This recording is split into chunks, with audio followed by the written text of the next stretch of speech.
তো আমি যখন বিয়ের সময় পাত্রী দেখা শুরু করলাম, it has been maybe 3 years back, 3 বছর আগের কথা মনে পড়ে গেল তাই বলতেছি। মেবি এটা আমার 2 নাম্বার মেয়ে ছিল যাকে আমি বিয়ের উদ্দেশ্যে দেখতে গেছিলাম, বাট আমার সঙ্গে আমার বাবা মা কেউ ছিল না, আমি আর আমার আরেকজন মানুষ সেখানে গেছিলাম দেখার জন্য। তো আমি খুব ব্যাখ্যা দিব না, জাস্ট বোঝাবো নবীর ভালোবাসাই আসল ভালোবাসা। নবী আছে তো কবরে জান্নাত আছে, নবীর ভালোবাসা নাই তো জান্নাতে কোনো ঠিকানাও খুঁজে পাওয়া যাবে না। তো আমার মনে আছে যে বিয়ের সময় আপনারা জানেন পাত্রী দেখতে গেলে অনেক খাবার দাবার, ভুলটুল হচ্ছে নাকি, আমার খাবার দাবার দেওয়া হয়, বিয়ে হোক আর না হোক খাওয়া হয় খুব ভালো। তো অনেক নাস্তা আসলো, চা কফি বিস্কিট চানাচুর অনেক কিছু। আমাকে মোটামুটি ওই সময় একটু একটু ফেমাস ছিলাম, তো একটা সম্মান ভালো ছিল আর কি। তো অনেক খাবার দিল, খাবারটা খাইলাম। খাবারটা খেয়ে ভাবতেছি যে আল্লাহ এত খাবার খাইলাম, মেয়ে যদি পছন্দ না হয় তাহলে তো মান সম্মান থাকবে না তো খাবারের। তো যাই হোক, কিছুক্ষণ পরে উনি বললেন যে মেয়ে এই রুমে আছে, আপনাকে কিন্তু উঠে গিয়ে ওই রুমে যেতে হবে দেখার জন্য। ওখানে ওনার মা বা ওনারা বসে আছে, মেয়ে ওখানে সাথে আছে, আপনাকে গিয়ে দেখতে হবে। তো আমি বললাম ঠিক আছে ভাই, তাহলে আপনি খাবারটা ক্লোজ করে ফেলেন, আমি যাচ্ছি, আমার যারা আছে তারা এখানে থাকবে, আমি একাই যাব। তো আমি গেলাম, দেখলাম মেয়ের যারা মাহরাম তারা পাশে বসে আছে, দাঁড়িয়ে আছে। ওখানেই দেখলাম কিছু কনভারসেশন হলো, কিছু কথাবার্তা বললাম, সে কিছু প্রশ্ন করলো, আমি কিছু প্রশ্ন করলাম। শেষে গিয়ে মেয়েটা বললো যে আমি একটা কথা পার্সোনালি বলবো, কেউ থাকতে পারবেন না, আমি একটা কথা ওনাকে জিজ্ঞেস করতে চাই। আমি খুব ভয়ে ভয়ে, ভাই কী যে বলে আল্লাহই ভালো জানে। আবার মেয়ে মানুষকে বিশ্বাস করাও বড় দায়, কোন দিক দিয়ে ফাঁসায় দিবে তাও বলা যায় না, ঠিক কিনা? মেয়ে মানুষ তারা বিশ্বাস করে চোখ বন্ধ করে, সব মেয়েকে এক পাল্লায় মাপি না, বাট বেশিরভাগ মেয়েদের কাছে যুবকদের জীবন নিয়ে খেলতে বড্ড ভালো লাগে যুবক ভাইরা, তাই না? তো খুবই অ্যালার্ট, সাবধানে ছিলাম। তো মেয়েটা আমাকে বিনয়ের সাথে একটা কথা বলছে যে ঠিক আছে, আপনার তো আমাকে মোটামুটি পছন্দ হয়েছে, আমারও আপনাকে অনেক পছন্দ হয়েছে, আপনাকে আমি আগের থেকেই চিনি, আপনার ওয়াজ আমার পুরো পরিবারের সবাই মোটামুটি শোনে, আমার সবাই আপনাকে ভালোবাসি, পছন্দ করি। তো মেয়েটা বলছে আমার একটা ছোট্ট আবদার ছিল, যদি আপনি রাখতেন। তো বলছে হ্যাঁ। আমি বলছি প্লিজ ওয়াই নট, আপনি বলেন, যদি হয় I will try my best, আমি রাখবো, চেষ্টা করবো। তো মেয়েটা বলছে দেখেন আপনার সবই ঠিকঠাক, ড্রেস আপ, গেট আপ, চেহারা, কথা, কমিউনিকেশন স্কিল সব ওকে আছে, বাট আপনাকে এরকম চাপ দাড়িতে কেমন একটা খ্যাত খ্যাত লাগে। তো আপনি যদি দাড়িটা ক্লিন শেপ করে ফেলতেন, অথবা দাড়িটা মিশরি কারিরা দেখবেন দাড়ি রাখে একদম, কি বলবো এটাকে, কাটা কাটা, মানে লেগে থাকে গায়ের সাথে, চাপ দাড়ি না, কুচি কুচি দাড়ি, ছাঁটাই করা দাড়ি, যদি ওই দাড়ি রাখতে পারেন দেন আমার কাছে মনে হয় আপনি খুব বেশি হ্যান্ডসাম লাগবে আপনাকে দেখতে। এই কথা শুনে আমি বললাম ইয়ার মানে ক্যা সোচা থা আর ক্যা হো গিয়া, ভাবলাম কি আর হইল কি।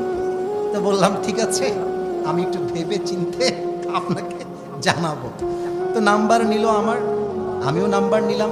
পরে আমি হোয়াটসঅ্যাপে একটা কথা তাকে লিখেছিলাম যে দেখেন, এইরকম জীবনে অনেক মেয়ে যাবে আসবে, তবে কোনো মেয়ের জন্য আমি আমার নবীর সুন্নতের দাড়িকে জবাই করে ফেলবো, কেটে ফেলবো, এটা একজন কাপুরুষ করতে পারে, বীর পুরুষ করতে পারে না। তোমাকে যেই মেয়ে দাড়ির জন্য বিয়ে করতে চায় না, আরে সেই মেয়ে তোমার বাড়ির বউ হওয়ার যোগ্যতাই রাখে না যুবক ভাইরা আমার। আরে যেই মেয়ে তোমাকে বিয়ের আগে দাড়ি রাখতে মানা করে, সেই মেয়ে তো বিয়ের পর তোমার জীবন যৌবন সব নষ্ট করে ফেলবে। অতএব নবী এটা তোমার জাস্ট মুখে বললে হবে না, বরং তোমাকে তোমার ক্ষেত থেকে শুরু করে, গরুর ফার্ম থেকে শুরু করে পার্লামেন্ট পর্যন্ত নবীর আদর্শ দিয়ে জীবন করতে হবে, ঠিক কিনা বলো? 2 নাম্বার প্রশ্ন। এবার 3 নাম্বার প্রশ্ন, দেখা যাক উত্তরটা আগের মতো আসে কিনা। ওমা দীনু, আমাদের ধর্মের নাম কি? এত আস্তে বললে মন খারাপ হয়ে যাবে। আচ্ছা আর একবার, আমাদের ধর্মের নাম কি? নাও angels will ask you the 4th question, 4 number প্রশ্ন। ওমা ইলমুক, what is the source of your knowledge? তুমি এতগুলো জ্ঞান অর্জন করেছো কই থেকে? আমরা বলবো একটা কিতাব থেকে। কিতাবটার নাম কি? আমি আমার বগুড়ার মাহফিলে আমাকে বাধা দেওয়া হয়েছিল, এটা আপনারা হয়তোবা ফেসবুকে অনেকে দেখেছেন। আমি আমার সেই মাহফিলে ওয়াজের শেষে জাস্ট একটা কথাই বলেছিলাম। আমি বলেছিলাম কবরে যখন 4 নাম্বার প্রশ্ন করা হবে তোমার ধর্মীয় জ্ঞানের উৎস কোথায়, আপনি জাস্ট মুখস্থ করে বলবেন আল কোরআন, তা বললে হবে না, বরং মুসলমান হিসেবে আপনাকে ঘোষণা দেওয়া লাগবে আমার দেশের পার্লামেন্ট চলবে আল্লাহর কোরআনের সংবিধান দিয়ে। সাথীরার ভাইরা, এই কথা বলার সাথে সাথে আমাকে তৎকালীন যেই মেম্বার বা চেয়ারম্যান, একটা দলের চেয়ারম্যান বললেন, খবরদার, এটা রাজনৈতিক ওয়াজ, এই ওয়াজ এই মাহফিলে চলবে না। আপনারা দেখেছেন আমি আমার কলিজার সমস্ত সাহসকে এক করে বলেছিলাম পার্লামেন্ট চলবে আল্লাহর কোরআন দিয়ে। এটা কোনো দলের বক্তব্য নয়, বরং পার্লামেন্ট চলবে আল্লাহর কোরআন দিয়ে। এটা 18 কোটি মুসলমানদের কলিজার দাবি। সাথীরার ভাইরা আমার, এই কথাগুলো বললে অনেকে বলে মৌলবাদ। আপনারা আল্লামা সাইদি হুজুরের নাম শুনেছেন না? আল্লামা সাইদি বলতেন মৌলবাদী বললে আমরা রাগ করি না, কারণ মৌলবাদী মানে হচ্ছে মূলবাদী, মৌল আসছে মূল থেকে। আচ্ছা বলেন তো, গাছের আগায় শক্তি বেশি না গোড়ায় শক্তি বেশি? এত আস্তে বললে তো ওয়াজটা জমলো না, আগায় না গোড়ায়?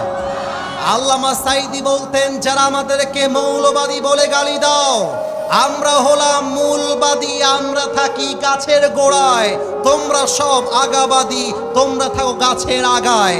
অতএব বাড়াবাড়ি বেশি করতে চেও না, বেশি বেশি ভেস্কি মারতে চেও না।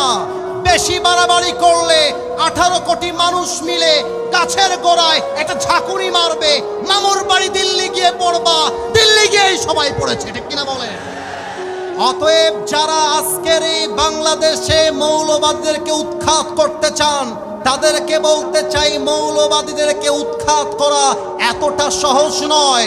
মৌলবাদী আসলে মূলবাদী, এবং আমি গ্যারান্টি দিয়ে বলতে পারবো আগামীতে ইসলামের পতাকা বাংলাদেশের পার্লামেন্টে শুধু নয়, আগামীতে ইসলামের পতাকা আমেরিকার হোয়াইট হাউসেও পথ করে উড়বে। হাত তুলে বলো ঠিক কিনা? আমার গ্রন্থ আল কোরআন মুখে বললে হবে না, কাজেও প্রমাণ করতে হবে। শেষ কথা, কয়েকদিন আগে একজন ছোট্ট বাচ্চা রেপ হয়েছে, নামটা মনে আছে? কালকেও কাঁদছিলাম, কথাটা বলতে গিয়ে কান্না চলে আসছে। ছোট্ট একটা বাচ্চা মেয়ে গলাটা কেটে ফেলেছে। এবার ভাবেন তো, আপনার মেয়েটাকে, আপনার ছোট্ট বোনটাকে রেপিস্ট রেপ করে গলাটা কেটে রেখে দিয়েছে, আপনি গিয়ে দেখছেন দেহটা একদিকে গলার একদিকে। কি হবে? আমার ছোট্ট একটা বোন আছে, নাম হচ্ছে হুসনা। যারা ফেসবুক ইউটিউব চালাও কয়েকজন দেখতে পারো, বয়স 8-9। আমি স্যার ভিডিও যখন বা নিউজ যখন আসছে, আমি ভেবেছি ফেক নিউজ হবে, ভাইরাল হওয়ার জন্য করছে, কারণ গলা কেটে ফেলেছে, এটা তো আগে দেখেছি কিনা মনে পড়ে। পরে দেখলাম যে বড় বড় টেলিভিশন থেকে নিউজ হচ্ছে, চোখের পানি আটকে দিল, একটা বাচ্চা শিশুকে ধর্ষণ করে গলা কেটে ফেলে দিয়েছে। একটা মানুষ কতটা জানোয়ার, নিকৃষ্ট, চরিত্রহীন হলে এই কাজটা করতে পারে। কান্না থামাল, মনে মনে ভাবলাম যদি এটা আমার মেয়ে, আমার ছোট্ট বোন উৎসাহ হতো, আমার মন বলছিল, আমি যতই তাগড়া হই, আমার মনে হচ্ছে আমি না হার্ট অ্যাটাক করে মরেই যেতাম, আমি সহ্য করতে। এর আগে মাগুরায় একজন ছোট্ট শিশু রেপ হয়েছে, না মনে আছে? আসিয়া। এখনো বিচার চলছে, হয় নাই।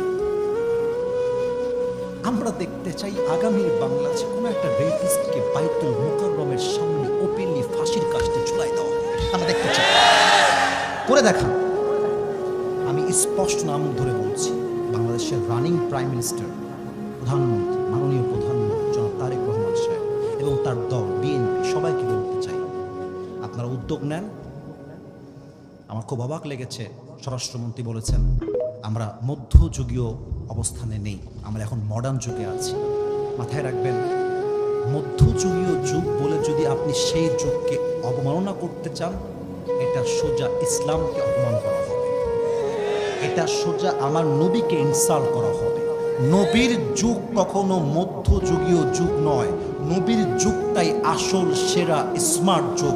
নবীর দেওয়া আদর্শ অনুযায়ী কোরআনের দেওয়া বিধান অনুযায়ী রেপিস্টের বিচার করেন, দেখবেন আগামীর বাংলাদেশে কোনো ধর্ষককে খুঁজে পাওয়া যাবে না। আমার সাতক্ষীরার বাংলা করেন বিচার, আপনারা করেন বিচার। জাস্ট গিয়ে সান্ত্বনা দিলে হবে না। আরে আমার মেয়ে মরছে, আমি সান্ত্বনা দিয়ে কি করবো? যা হওয়ার তো হয়ে গিয়েছে। বরং আমার মেয়েকে যে রেপ করেছে ওকে ওপেনলি পাবলিক প্লেসে মিডিয়ার সামনে ফাঁসির কাস্টে ঝুলিয়ে দেন। বাংলাদেশ কেন, ভারতেও রেপ বন্ধ হয়ে যাবে, ঠিক কিনা বলে?